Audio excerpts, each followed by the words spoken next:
Bizkaiko hiriburuan gertatu ez bezala, atzo ertzaintzak bertan behera utzi zuen Gipuzkoako stop kaleratzeak plataformak Donostian egin behar zuen eskratxe protesta. Asmoa, Jose Antonio Azpiroz, PPko diputatuaren abokatu bulego aurrean protesta egitea zen.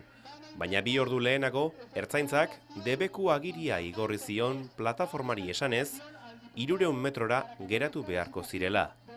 Debekua eta legea onartzea erabaki zuten, naiz eta adierazi protestaldi baketsuak egiten dituztela. Taldeak helegitea jarriko du, jakin nahi baitute zein eskubide urratu diren, taldearenak ala Azpirozenak. Hipotekak eragindakoen plataformak herri ekinbide legegilea aurkeztu du etxe bizitzak ordainean emateko eta etxe kaleratzeak gelditzeko eskatzeko. Adierazi dutenez, taldeak gutuna eman nahi zion Jose Antonio Azpirozi, etxe kaleratzeen egoera azaldu nahi zioten, gero berak erabaki zezan zein bozka eman.